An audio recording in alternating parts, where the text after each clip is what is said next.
storm. That's right, but first we want to go to Phil Lipoff. We're going to go back to him again. He is in Long Branch, New Jersey, where I understand there are some rescues underway. Is that correct, Phil?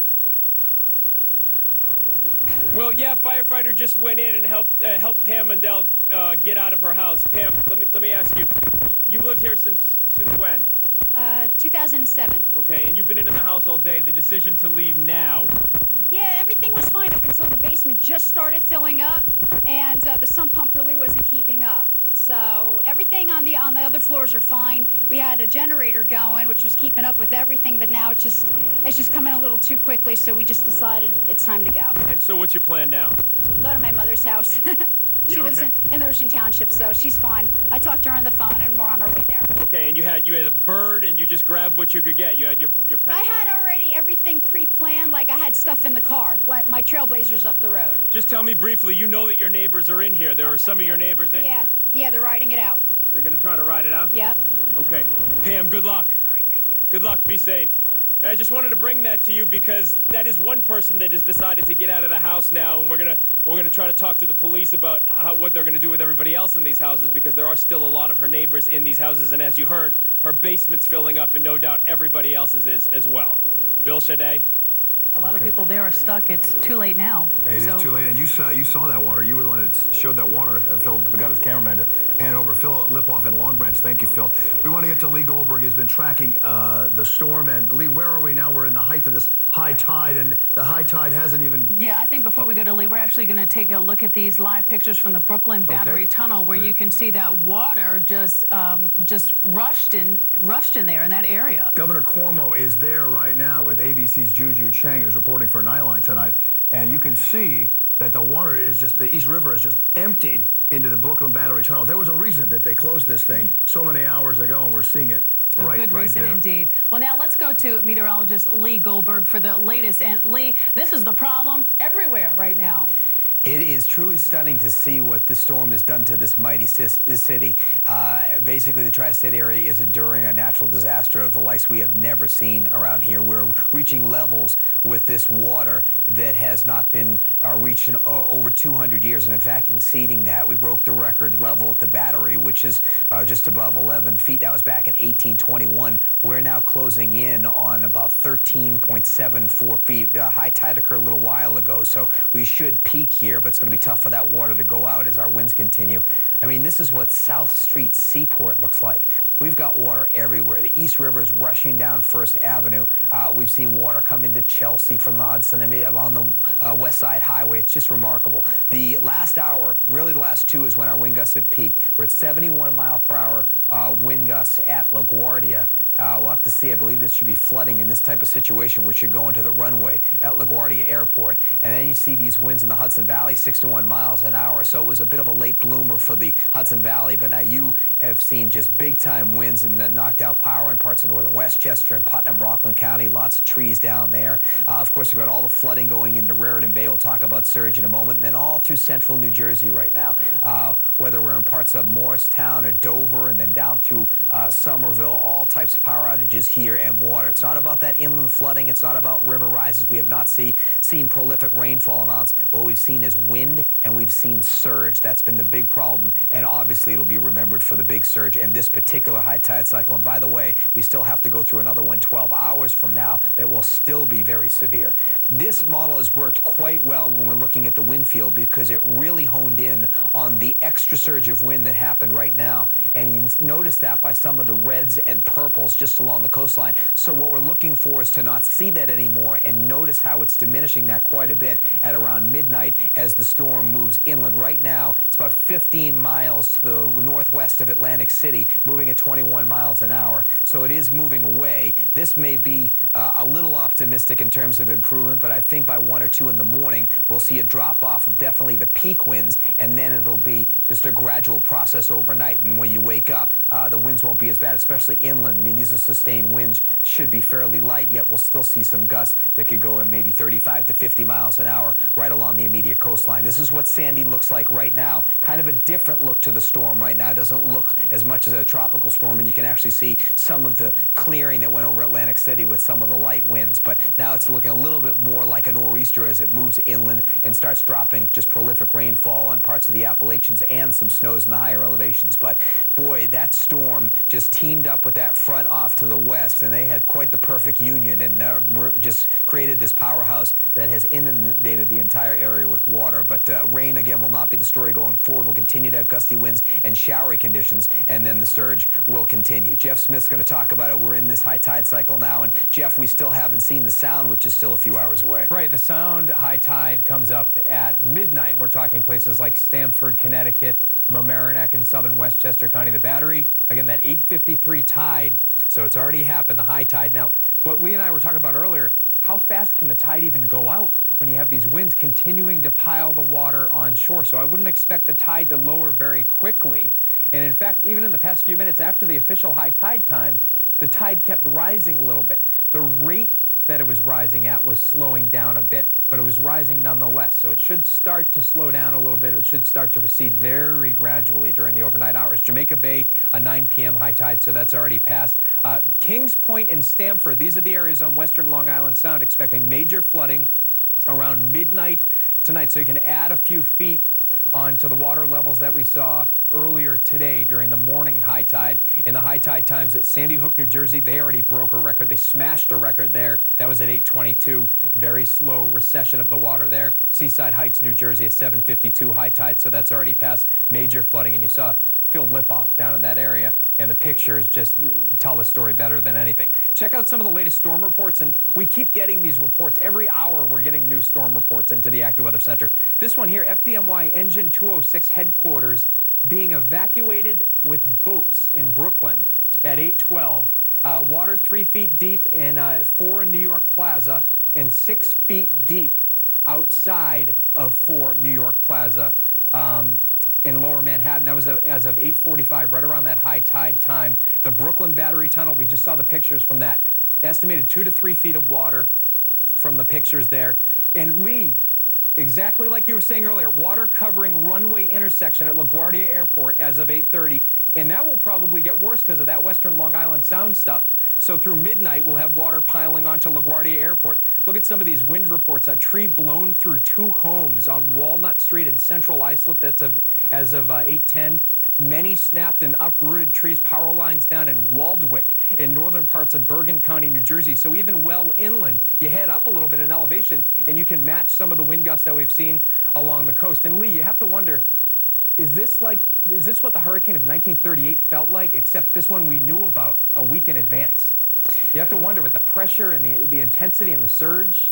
Just incredible. Yeah, I mean, thank goodness we at least had some of the technology now where it was pretty remarkable to see this storm. I mean, it just formed in the Caribbean about a week ago and showed up on some of our weather charts before it even formed. I mean, I remember even 10 days ago kind of talking about looking at that. At that time, sometimes we call those charts fantasy charts because rarely do they verify, and especially, a case that has never occurred before. And lo and behold, what did it do? It was the worst case scenario. It took a left-hand turn and it slammed into the area. It's an incredible feat for science, and I hope that you're at home, maybe you're listening and you've lost power, maybe you're listening on 98.7 and you're saying, okay, listen, we got our supplies, we got our batteries, we're with our friends and loved ones, we're just going to stay indoors and we're just going to ride this out because that's really our best choice now. Like you were saying, it's a natural disaster, the likes of which we've never seen in the tri-state area, but it might be one of the best predicted natural disasters that we've had a week in advance. I can only hope that saved lives across the area and that people continue to stay safe. But man, when you look at Lower Manhattan and you just see the lights go out, and then you're getting text on your emergency phone and saying, take shelter now. What a serious storm, and we should be through the brunt of it, I think, as we go through the next few hours. But when we wake up tomorrow morning, what the landscape looks like around here is just going to be remarkable. Can you hear me? Okay. We talked about the storm surge and how it's not going to go away on the coastal areas.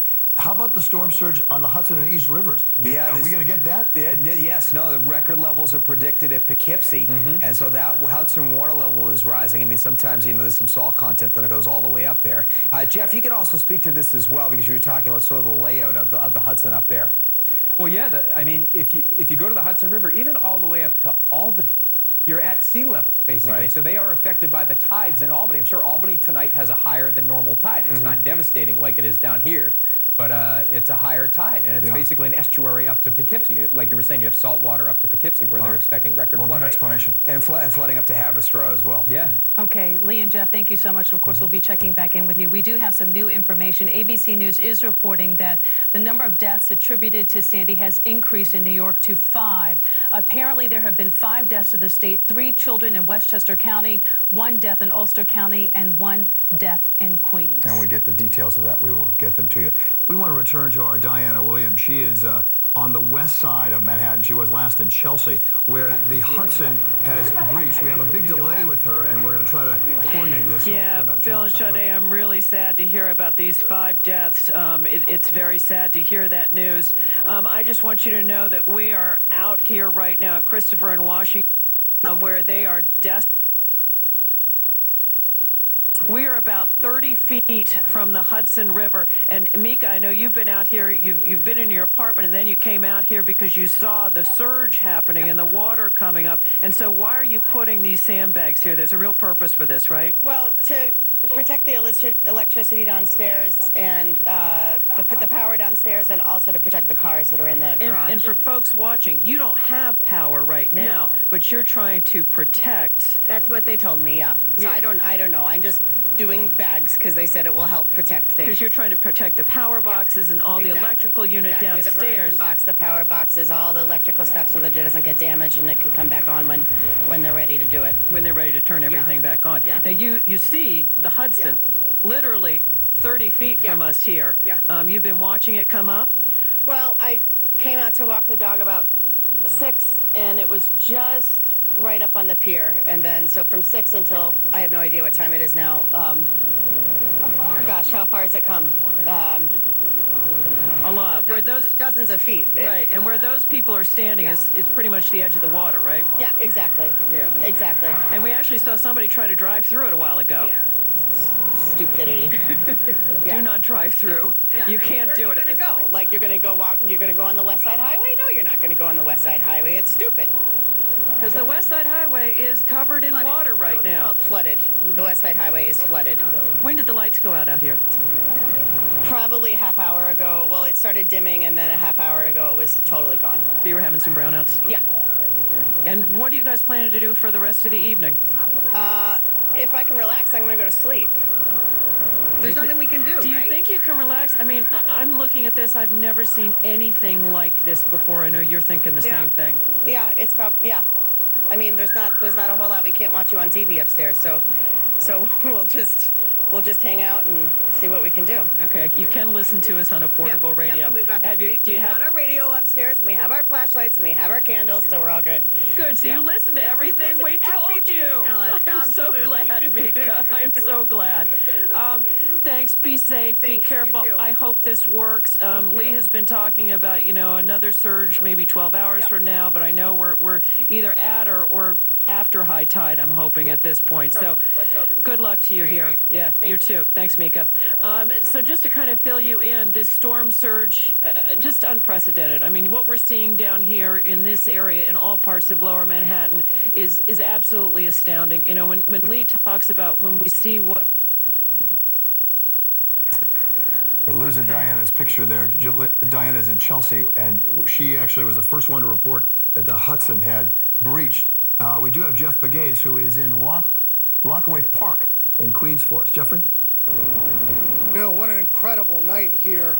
Not only dealing with high winds and a lot of water coming in from the Atlantic Ocean and Jamaica Bay on the other side, but also a fire tearing through a block here at Beach 114 and Rockaway Beach Boulevard. And we've witnessed members of a special unit of the FDNY rescuing some of the people who lived in those buildings. They were trying to get them out. You see the glow in the sky. That is the glow of fire down the block and it's heading down that way. And so this special unit of the FDNY went to the building, and they were in a boat. They went to the building. They climbed up, they scaled up the side of the building, got inside, and they were able to rescue about 15 to 30 people and then brought them out in the high water to safer, higher ground. I have some of those members of the SOC unit of the FDNY. What happened out there tonight? We have a major conflagration going up the block. It involves about 5 buildings. So there was a fire that started, might have been electrical, might have been a power line down or something like that? Yes, what was it? Yes, it started in one building, and because of the headwind, it was blowing across. So far, it's involved about 5 buildings. 3 of them collapsed. There were numerous trapped civilians down there. Water going up the block. We couldn't get any apparatus down the block due to chest-high water, but we had a boat with us, so we saddled up, got in the boat, and we went down there. Frank Fireman Fee over here from Special Operations scaled the side of the building. Yeah, tell me how you did that. How did you scale the side of the building and get up into those buildings? Firefighter Eddie Morris, he was operating the vessel, and he held us up against the front of the building. There was an awning. I scaled onto the top of the awning and onto the parapet. There was 25 civilians. They were inside, 25 people inside the building. On the roof of the building. And the fire was spreading. The fire was in the 2-story building next door, and the fire was coming across the top of the roof. I jumped on top of the roof. I broke one of the windows to an adjoining building, 2 buildings down. We went in, took a little bit of refuge. We waited for Firefighter Morrissey from Rescue 2 to force the front door. He forced the entry into the front door, and then when we were able to transport the people from the rear apartment to the front of the apartment, down the stairs and into the boat, there was probably 25 people in the boat. 25 people, and we had to walk all the way down the water in chest-high water. Chest-high water, incredible rescue. Okay. We Jeff, have some of that video, Jeff. and we're going to... We got to interrupt you. Governor Dan Malloy in Connecticut is starting to speak, but that was a very dramatic account. We're going to go to the governor right now. Was the level that we were thought might be had. It is also equally clear that even when people received those warnings, that some of our citizens did not heed them. And so we are now in a situation where we really need to talk have talked directly to the cities and to our citizenry, and have them get this message in any way that they can. If you are in a house that is inundated, get to a higher floor. As high as you have to, given the circumstances that you are facing.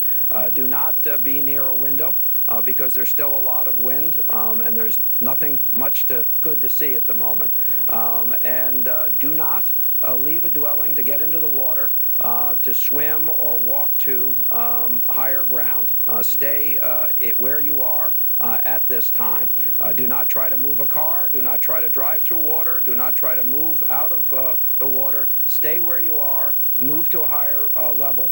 And that's the story that we want to get out right now.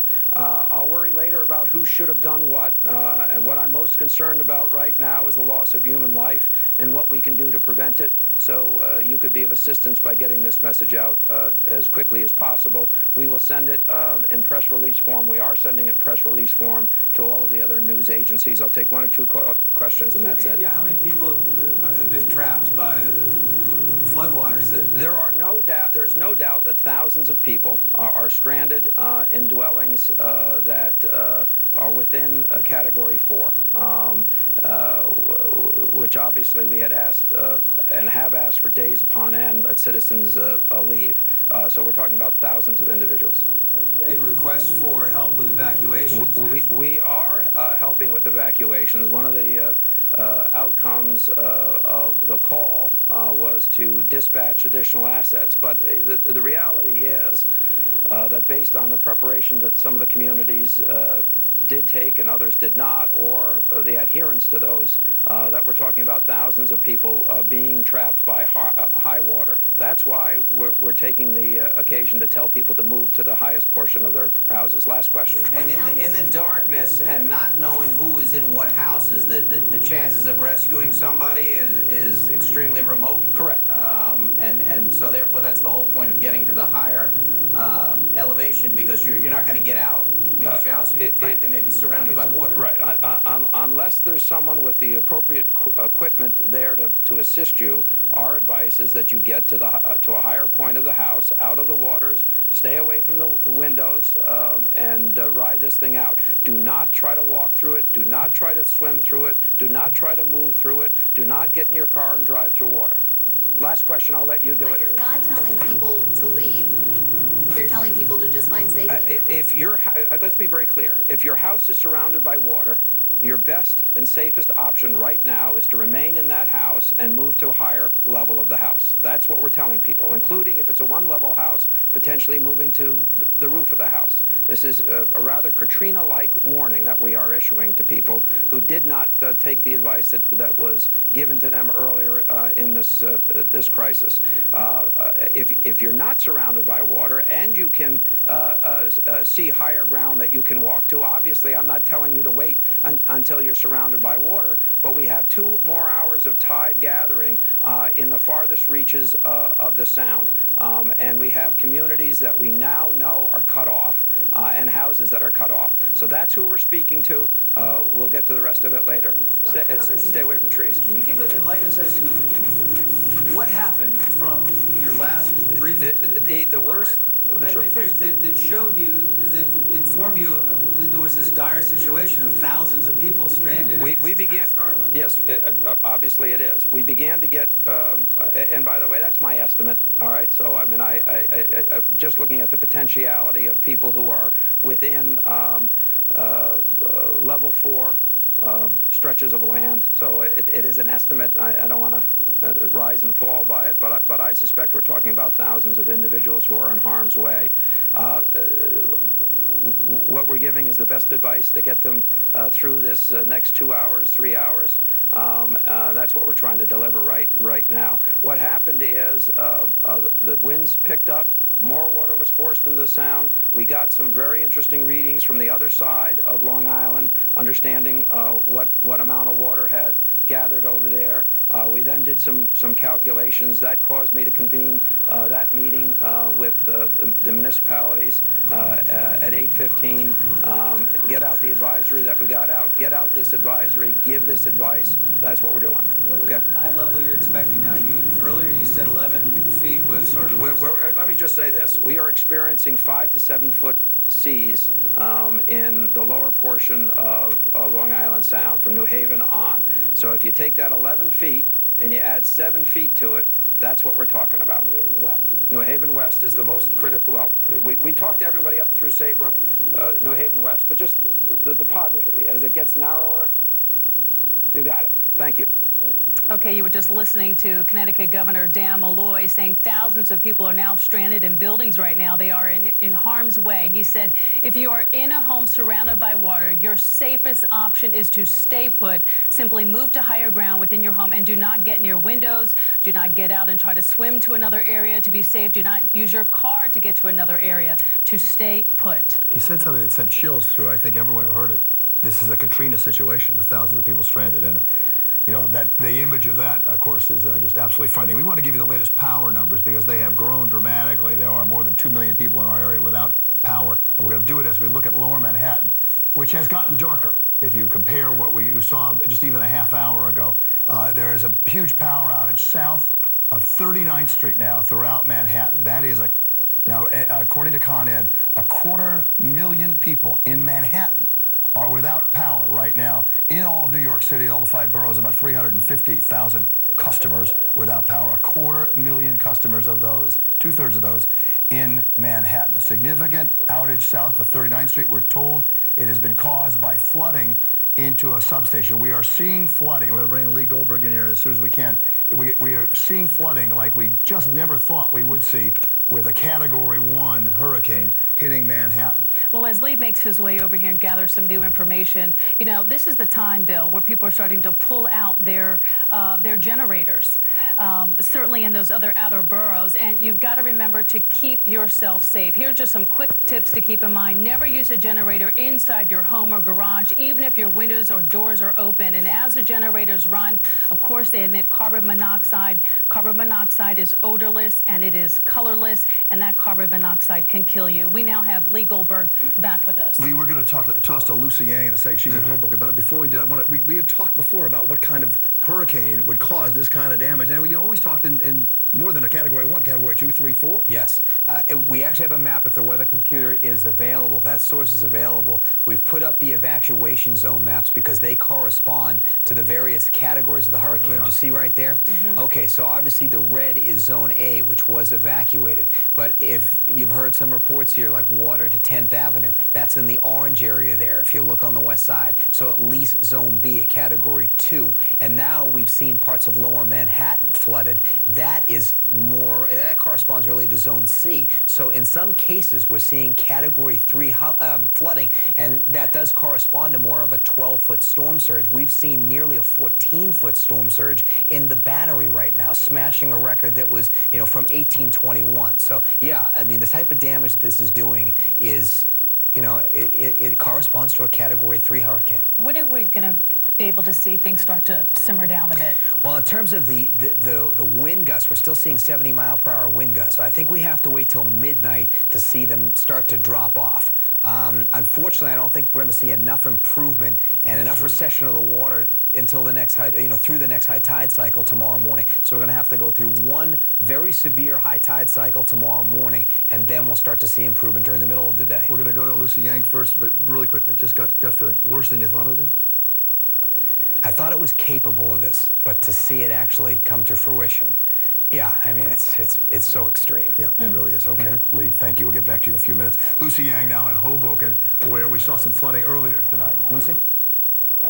Bill, 18th Street Viaduct. Our boss told us about an hour ago when we were tracking the city. Find higher ground. Don't risk our safety.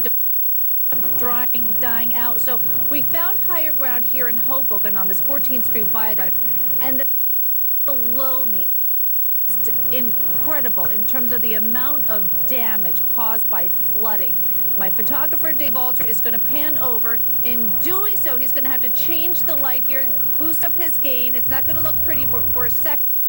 Bear with us because I want to take you to the dark parking lot below me. What you're looking at are the top hundreds of cars. They're all the same shade of yellow. These are brand new taxi cabs in this lot. As you can see, the water is up to the roof level on these cars. Dave, if you can move over a little bit to your left, this is all depot, and you can see all the buses submerged tonight. So this is the scene in Hoboken. This huge where cars and buses are kept are now all flooded. There is a bus. Dave, can you go over the back end there? Flashers on. I think that's the only light we see down there at this moment. Lots of sirens out on the streets of Hoboken tonight. It is under a strict curfew. Okay, we're going to have to wrap this, send this back up to the station. I'm Lucy Yang reporting. Yeoman's duty there, Lucy, a job there, Lucy, to try to do that live shot with all that technicality. But the problem, as we saw, there's Lucy there again, all those buses, they were there as a way station to protect those buses. They're now underwater, and you saw some sort of emergency rescue vehicle there also underwater. It's just very dangerous. We are told from some of the reporters out in Manhattan right now, most of Manhattan below 42nd Street, from river to river, is dark, and you can see that in the shot you see from our Brooklyn cam right there. Most of Manhattan below 42nd Street, river to river, is dark with vast expanses of streets now underwater. This, and we're talking to Lee about this. Go ahead. Yeah, and we've got Lee back in with us with this discussion and just talking about this massive flooding, and certainly in those Zone C areas. You know, it's equivalent to a Category 3 impact of a storm. The pressure level indicated that. The winds are gusted up to 100 miles an hour. For instance, on the RFK Bridge, that's why it was closed around 7:30. It really just being in that sector of the storm, and we talked about being in that northeast quadrant, we just really took it in the chin here. And with the way that the tri-state area is shaped, I mean, it was like a catcher's mitt, and we took a fastball right to the sweet spot. I mean, it was just right in here, and it was the perfect setup in a terrible way, a perfect setup in the storm. It reacted in such an eerie way in that the way it developed in the Caribbean and then came out, and it almost was, it amplified or exerted some patience in that it waited to be on the Gulf Stream, maintained its status, even strengthened after initially weakening off the southeast coast of the United States, even strengthened around the Carolinas as it hit the Gulf Stream, and then waited for its reinforcements in the form of a storm out in the west, almost like it was a living, breathing storm, and it was the perfect running engine by the time it ran into our area. So it's a remarkable storm we'll be looking at for so many years. And not only looking at it for so many years, but it could be several days before we're back to any semblance of normal. We're so anticipate, you know, getting things fixed right away. You got the subways that are underwater, the Con Ed flooded substation, and so much of Manhattan and so much of New York out of power. My figures are right. We're upwards of 2.5 million households throughout the tri-state. That is just and this millions is and something millions that of they people. said was going to happen. It was going to be widespread power outages, and certainly that's something that could stretch out maybe possibly 5 to 7 days in some states. There are already rumors going around, by the way, the subway's closed for the rest of the week. That is not true yet. They're going to have to be able to assess that. It's not going to be able to be assessed till probably later tomorrow. I'm sure the seawater is down in the subways, and the next couple of days could be rough. If it's going to take a couple of days at least, and we don't have any answers for this, we know it's closed tomorrow. Right. Schools are shut, businesses are shut, people who were out in the outer boroughs can't get into Manhattan to come to work. This is going to have a huge impact on life as we know it in New York City. No doubt about it. Lee, thank you so much, and we'll come back with you. We now want to check in with Josh Lockwood, who's with the New York City Red Cross. And Josh, thank you for joining us. Certainly, Don, around this time, this is when we really depend on the Red Cross in situations like this. Tell me, what type of services are you providing tonight, and how many people are you seeing?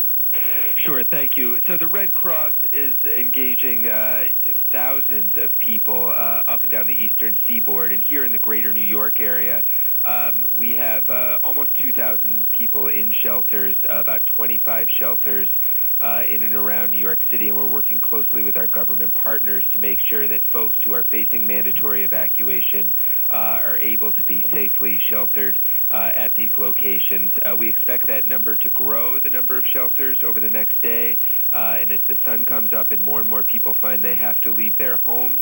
But right now, we're certainly welcoming anyone and everyone to these shelters, which can be found on the redcross.org website. And people can also make donations, I assume, to you guys. Yes, well, thank you for mentioning that. This is a huge operation. 95% of our workforce are trained volunteers, and these are great Americans serving other great Americans, and we rely on the generosity of the American public. Josh, let me just talk about the kind of people you may see. You mentioned you're expecting more, and that's because some people can take no power for a night, but all of a sudden if they have kids, young kids and families, they realize the power may not come on for a day or two. They can't handle that part of it.